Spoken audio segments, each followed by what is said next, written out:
My name is Adrian Lorenzo. I'm an abstract artist from Miami, Florida. Designed by Adrian Lorenzo, this is the name of my company.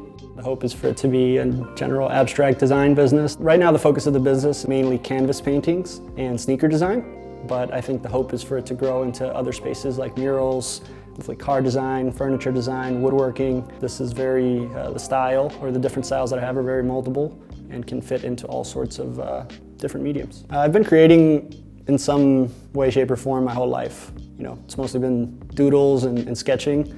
I learn very well, like I can absorb information really well audibly when I'm drawing. So that's what when I picked up on it in school, that I could scribble and draw and sketch, and I was absorbing everything that I was listening to. It's kind of what I do now. Listen to podcasts and books while I'm painting, and I feel that my senses are like open when I'm doing that. Kind of opens up my brain. More recently, the pandemic kind of opened up just having a little more free time, a little more time to focus and actually like buy canvases and try different mediums. That's when it really took off. And so I'd say in a more focused way, I've been doing it since early 2020, but actually been doing it my whole life in some way, just in little spurts, never really in any sort of focused way. You know, why do I want to be an artist? It's like I can't really help it. You know, it's just something that comes out that I feel compelled to do. I feel like I'm going to create for the rest of my life in some capacity, no matter what. This is just what it looks like right now.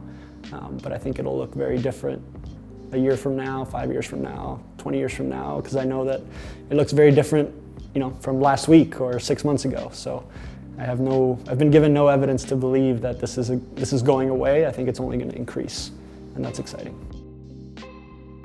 I think that art is just a very intrinsic part of my life. I think it's something that's natural to me. I feel drawn to it at every turn. Every time I walk by a certain piece of art, even if I catch it in my periphery, I'm like, my eye wants to go there. I want spaces to be curated. You know, I can appreciate the value of what a work of art does to a space, and the goal would be for pieces of my art, you know, big or small, to be able to contribute to different spaces, people's homes, people's offices, things like that. I think my art is unique because I know it's something that's genuinely mine, you know, something that comes impulsively and naturally from me without any sort of planning or sketching, or I have a loose idea of what it's going to be, but it's, you know, when it's go time, that's what comes out for the most part. Is it influenced by certain styles and things that I see? Of course, I think all artists do that. You know, I think there's so many resources and there's so many things that I'm attracted to visually that I guess subconsciously finds its way into my art, but I feel like what I produce is very much my own. It's not intentionally trying to copy anything else, at least not replicate it, maybe be influenced by it.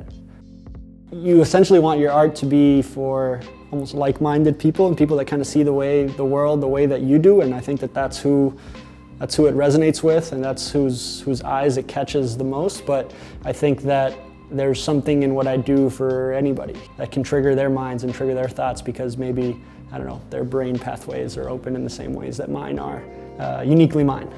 What excites me about all this is that this feels like the very beginning of what it is. Like I'm more excited about what comes in a little while and what kind of breakthroughs I have in the future.